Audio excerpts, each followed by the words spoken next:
Hi traders, welcome to my channel. Today video first మన Nifty గురించి మాట్లాడుకుందాం. 1 minute. ఈ నిఫ్టీ ఈరోజు నియర్ బై 25,383 ₹1 అటు ఇటుగా 1 పాయింట్ అటు ఇటుగా క్లోజ్ అయింది. ఇది దాదాపుగా మొన్న మన ఫ్రైడే థర్స్డే బాగా ఆల్ టైమ్ హైక్ వచ్చింది. ఇది Monday or Friday Monday 2 days side వేస్లో ట్రేడ్ అవుతుంది. మనకి షార్ట్ టైం ఫ్రేమ్లో చూస్తే మనకి వెళ్తుంది. ఈరోజు మార్కెట్ ఆల్ టైమ్ హై ఇక్కడ ఉంది అనుకోండి, 25,439 ఆల్ టైమ్ హై ఉంది. కాబట్టి ఇంకా ఆ ప్రైస్కి ఆ హైకి క్రాస్ చేయకుండా సైడ్ వెళ్తూ మార్కెట్ ట్రేడ్ అవుతుంది. అందువల్ల మార్కెట్లో అయితే మైనస్ ఫాల్ కానీ ఏం లేదు, కంటిన్యూషన్ ర్యాలీ కూడా లేదు. ఇది ఇంత ర్యాలీ ఇచ్చింది కాబట్టి 1 or 2 days అన్నా సైడ్ వేసి వెళ్తుంది. అందువల్ల ఇది ఆప్షన్ ట్రేడింగ్ చేసే వాళ్ళకి బాగా ఐడియా ఉంటుంది సైడ్ వేస్ ఎందుకు వెళ్తుంది ఏందనేది. మనం ఈరోజు వీడియోలోకి వెళ్తే ఈరోజు మనం ఒక 2 స్టాక్స్ డిస్కస్ చేద్దాము. వాటిల్లో ఫస్ట్ స్టాక్ వచ్చేసి మనకి అందరికీ ఐడియా ఉన్న స్టాకే కేసీపీ సిమెంట్. ఈ స్టాక్ కేసీపీ లిమిటెడ్, ఇది సిమెంట్ సెక్టర్కి సంబంధించిన స్టాకు. ఈ స్టాకు 1 monthలో మనం చూస్తే దాదాపు 15% వరకు మూవ్ అయింది. 5 daysలో చూస్తే 1.5% మాత్రం మూవ్ అయింది. ఈ 1 dayలో 2.5%. ఇది 1 year ర్యాలీ చూసుకుంటే మనకి దాదాపు డబుల్ కంటే పైన ర్యాలీ ఇచ్చింది. ఈ స్టాక్లో మంచి రివర్సల్ వచ్చింది. అదే 5 years చూస్తే దాదాపు 2 times పైన ఏదో ట్రేడ్ అవుతుంది. 2 times కంటే పైనే మనకి మనం పెట్టిన అమౌంట్కి రివార్డ్ వచ్చింది. కాకపోతే ఇప్పుడు ప్రజెంట్ ఉన్న డేట్ ఈరోజు చార్ట్ అయితే మనకి 2.5% మాత్రం ర్యాలీ ఇచ్చింది. ఇప్పుడు మనం దీంట్లో చార్ట్లోకి వెళ్తే, మన కేసీపీ సిమెంట్ చార్ట్లోకి వెళ్తే చూడండి, ఇక్కడ ఫస్ట్ ఎలక్షన్ అయిపోయిన రిజల్ట్ వచ్చిన తర్వాత కంటిన్యూషన్గా ఇక్కడ ఆంధ్రాలో వచ్చిన గవర్నమెంట్ సపోర్ట్ ఉంటుందనో ఏదైతే ఇన్వెస్టర్లు బాగా కంటిన్యూషన్ బై చేసుకుంటూ వెళ్ళారు. ఇంకా అది ఆల్ టైమ్ హైకి వెళ్ళిపోయిన తర్వాత ఇక్కడ ఆల్ టైమ్ వచ్చేసి మనకు 279 ఉందిలేండి. ఇక్కడ నియర్ బై 272 ఆ ప్రైజ్కి వచ్చిన తర్వాత మళ్ళీ కరెక్షన్ వచ్చింది. ప్రాఫిట్ బుకింగ్ దాదాపుగా ఇప్పుడు రిజల్ట్ వచ్చింది మనకి June 4 ఎప్పుడో వచ్చింది కదా. అప్పటి నుండి తీసుకుంటే కంటిన్యూషను సైడ్ వేస్ ఆ హైని క్రాస్ అవ్వడానికి మళ్ళీ ఒక్కసారి ట్రై చేసింది. 281 వరకు వెళ్ళి వచ్చింది. ఈ తర్వాత మళ్ళీ సేమ్ ప్రైజ్ ఆ లోకి వచ్చింది. ఇక్కడ ఉన్న గ్యాప్ కవర్ చేస్తుందని నేను ఎక్స్పెక్ట్ చేశాను, కానీ రాలేదు. నేను కూడా వెయిట్ చేస్తున్నాను గ్యాప్ వస్తుందేమో, గ్యాప్ కవర్ అవుతుందని, కానీ రాలేదు. ఇక్కడ నుంచి మళ్ళీ సపోర్ట్ తీసుకొని మళ్ళీ స్లో అండ్ స్టడీగా హయ్యర్ హైస్ వేసుకుంటూ ర్యాలీ అవుతుంది. ఈరోజు చూస్తే ఒక వాల్యూమ్స్ మనకి పెద్దగా లేవు, కానీ ఈ ట్రెండ్ లైన్ బ్రేక్అవుట్ అయింది. కాకపోతే మార్కెట్ కొద్దిగా ఏదైనా సపోర్ట్ చేసి మార్కెట్ కూడా ఒక 100-150 పాయింట్లు ర్యాలీ అయి ఉంటే ఈ స్టాకు ర్యాలీ బాగుండేది. ఈ మార్కెట్ సపోర్ట్ లైట్గా ఉంది కాబట్టి అందువల్ల అది కదలడానికి కొద్దిగా కష్టంగా ఉన్నట్టుంది. స్టాక్ అంటే మనకి మార్కెట్తో పాటే కదా ఏదైనా గుడ్ న్యూస్ ఉంటే తప్ప మామూలుగా అయితే మార్కెట్ కూడా గ్రీన్లో ఉంటే ఇది కొద్దిగా ఈజీగా 2-3% ర్యాలీ ఇచ్చేది. దీంట్లో మనం ఒక ట్రేడ్ ప్లాన్ చేసుకోవచ్చు. ప్రస్తుతం మార్కెట్ ఉన్న పరిస్థితి ప్రకారం అయితే ఇక్కడ మనము ఇంతకుముందు ఒక 10 days బ్యాక్ కూడా మనం ఈ ప్రైజ్లోనే ఎక్కడో రికమెండ్ చేసినట్టున్నాం.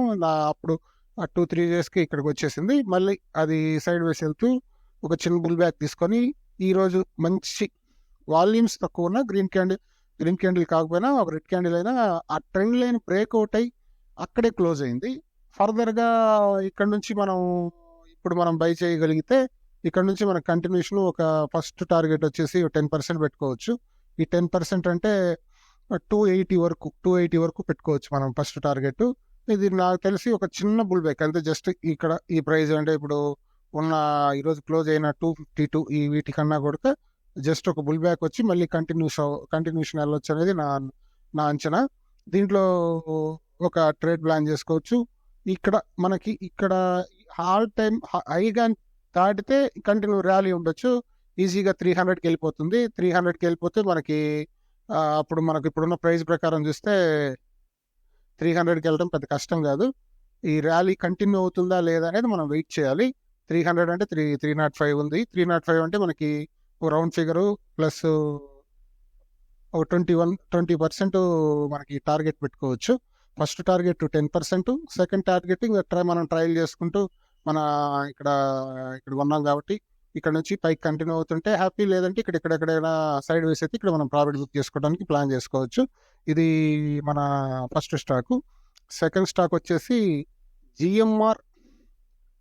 GMR overseas limited. ఇది ట్రాన్స్పోర్ట్కి సంబంధించిన స్టాక్ అండి. ఈ స్టాక్ చూస్తే మనకి ఈ 1 monthలో 12% వరకు ర్యాలీ ఇచ్చింది. ఈ 5 daysలో చూస్తే 8% ర్యాలీ ఇచ్చింది. ఈ వన్ డేలోనే సేమ్ అదే 5 days సైడ్ వస్తుంది లాస్ట్ వీక్ అంతా. ఈ 1 dayలోనే మనకి 8% ర్యాలీ ఇచ్చింది. ఇది 1 year ర్యాలీ చూస్తే 34% మాత్రమే వచ్చింది 1 yearలో. ఈ 1 yearలో వచ్చిన ర్యాలీలో జస్ట్ ఈ 1 day వచ్చింది 8%. అంటే ఈ మధ్య కాలంలో అంతా సైడ్ వేసింది. దీని ఆల్ టైమ్ హై వచ్చేసి 288. అది ఈరోజు టచ్ అయింది. 52 weeks హై వచ్చేసి 288. ఇది ఈరోజు మనకి టచ్ అయింది. దీంట్లో మనం చార్ట్లోకి వెళ్తే చూడండి, చార్ట్ కొద్దిగా ఇంట్రెస్ట్గా ఉంటుంది. ఒక ఫస్ట్ 280 అనేది చెప్తున్నా కదా, 280 అనేది అక్కడికి వెళ్ళిన తర్వాత ఫస్ట్ టైం వెళ్ళింది, రిజెక్ట్ అయింది, ప్రాఫిట్ బుకింగ్ వచ్చింది, మళ్ళీ ట్రై చేసింది సెకండ్ టైం, కంటిన్యూ కాలేకపోయింది. మళ్ళీ కంటిన్యూషన్ దాదాపు 1 month సైడ్ వేసింది. నియర్ బై ఆగస్ట్ నుంచి చూస్తే ఇప్పుడు సెప్టెంబర్ సెంటర్కి వచ్చాం కాబట్టి కంటిన్యూషన్ సైడ్ వేసింది. ఈరోజు మంచి క్యాండిల్ వాల్యూమ్స్ చూస్తే మంచి వాల్యూమ్సే వచ్చాయి. ఒక ట్రెండ్ లైన్ బ్రేక్అవుట్ అయింది. కాకపోతే ర్యాలీ కంటిన్యూ అవ్వలేకపోయింది. 3 times సేమ్ ప్రైస్కే వచ్చి మనం ఒక లైన్ గీసుకుంటే చూస్తే ఈ 3 times అక్కడికే వచ్చి అది కంటిన్యూషన్ మళ్ళీ అక్కడి నుంచే డౌన్ సైడ్కి వచ్చింది. దీంట్లో ఇప్పుడు ఇమీడియట్గా మాత్రం ట్రేడ్ తీసుకోవద్దు.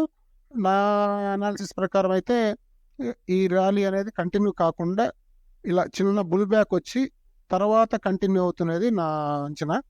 మీరు ఒకవేళ ట్రేడ్ తీసుకోవాలంటే ఈ పుల్ బ్యాక్ కోసం వెయిట్ చేయండి. పుల్ బ్యాక్ అనేది ప్రజెంట్ ఉన్న లైవ్ ప్రైస్ నుంచి నియర్ బై 268 ఆ ప్రైస్లో ఒక పుల్ బ్యాక్ వచ్చినప్పుడు 268, 270 ఆ ప్రైస్లో వచ్చినప్పుడు ట్రేడ్లోకి ఎంటర్ అవ్వండి. ఫస్ట్ టార్గెట్ వచ్చేసి 300 పెట్టుకోండి. 300 అంటే నియర్ బై మనకి 15% ఉంటుంది. మనకి ఫస్ట్ టార్గెట్ వచ్చి 300 పెట్టుకోండి. సెకండ్ టార్గెట్ మన ఇంట్రెస్ట్ని బట్టి 340, 350 వరకు కూడా వెళ్ళొచ్చు. కాకపోతే ఈ బుల్ బ్యాక్ మాత్రం వెయిట్ చేయండి. బుల్ బ్యాక్ రాకుండా కంటిన్యూ అయితే మనం చేయగలిగింది ఏం లేదు. లేదు మనం ఇక్కడే ఇప్పుడున్న ప్రైజ్లో మనం తీసుకోగలం, రిస్క్ ఇబ్బంది లేదు మాకు అనుకున్న వాళ్ళకి మన రూల్ ఉంది కదా, ఫస్ట్ 50% బై చేయటం, మళ్ళీ వెయిట్ చేసి ఫాల్ అయిన తర్వాత మళ్ళీ ఇంకో 50% యాడ్ చేసుకోవటం మనకి ఇది ఉంది కాబట్టి దాని ప్రకారము మీరు ప్లాన్ చేసుకొని ఇప్పుడు ఈ ప్రైజ్లో అయినా ఇప్పుడు ఈరోజు క్లోజ్ అయింది వచ్చేసి 277లో క్లోజ్ అయింది. 276 పైసెస్ అటు ఇటుగా క్లోజింగ్ ప్రైజ్ 277 ఆ ప్రైజ్లో క్లోజ్ అయింది. ఆ ప్రైజ్లో మనం ఫ్రెష్గా బై చేసుకోవచ్చు. స్టాప్ లాస్ అనేది నాకు తెలిసి అవసరం లేదు. ఒకవేళ స్టాప్ లాస్ పెట్టుకోవాలన్న వాళ్ళకి నా సజెషన్ అయితే ఇక్కడ ఈ లో పెట్టుకోవాలి, 260 అలా పెట్టుకోవచ్చు స్టాప్ లాస్. కంటిన్యూ ర్యాలీ అవుతుందని నా ఎక్స్పెక్టేషన్. ఎందుకంటే ఈ కన్సల్టేషన్ కంప్లీట్ అయింది. ఈ ఇయర్లో పెద్దగా ర్యాలీ ఇచ్చింది కూడా ఏం లేదు కాబట్టి 30% ర్యాలీ ఇచ్చింది కాబట్టి ఈ ర్యాలీ అనేది కంటిన్యూ అవ్వచ్చు. కాకపోతే ఒక చిన్న సపోర్ట్ కోసం మనం వెయిట్ చేయాలి. సపోర్ట్ అంటే ఈ బుల్ బ్యాక్, ఈ సపోర్ట్ వస్తే మన అనాలిసిస్ ఇంకా కొద్దిగా స్ట్రాంగ్గా బిల్డ్ అవుతుంది. మనకి ఫర్దర్గా మూవ్ అవడానికి ఛాన్సెస్ ఎక్కువ ఉన్నాయి అనేది నా అంచనా. దీంట్లో ఈ పుల్ బ్యాక్ అనేది వచ్చినప్పుడు ఒక ప్రైజ్ ఎలక్ట్ పెట్టుకోండి. 268, 270 ఆ ప్రైజ్లో ఒక ప్రైజ్ ఎలక్ట్ పెట్టుకొని ఎంటర్ అవ్వండి. ఓకే ఫ్రెండ్స్, మన అనాలిసిస్ నచ్చితే ఒక లైక్ చేయండి, సబ్స్క్రైబ్ చేయండి. ప్రతిరోజు నేను ఇలాంటి 2 stocks 3 stocks అనాలిసిస్ చేస్తాను. కొద్దిగా ఈజీగా ఉంటుంది ట్రేడ్ చేయడానికి. నెక్స్ట్ మీకున్న ఆ టైం వేస్ట్ అనేది కాకుండా నాకున్న అనాలిసిస్ మీకు షేర్ చేస్తాను. మీకు ఈజీగా స్టాక్స్ని మీకు అనుకూలంగా ఉంది, మీకు ఏదన్నా మైండ్లో ఉంటుంది కదా, వాటిని మీకు అనుకూలంగా ఉన్నట్టు ట్రేడ్ తీసుకోవడానికి ట్రై చేయండి. ఓకే ఫ్రెండ్స్, నెక్స్ట్ వీడియోలో కలుద్దాం. బాయ్.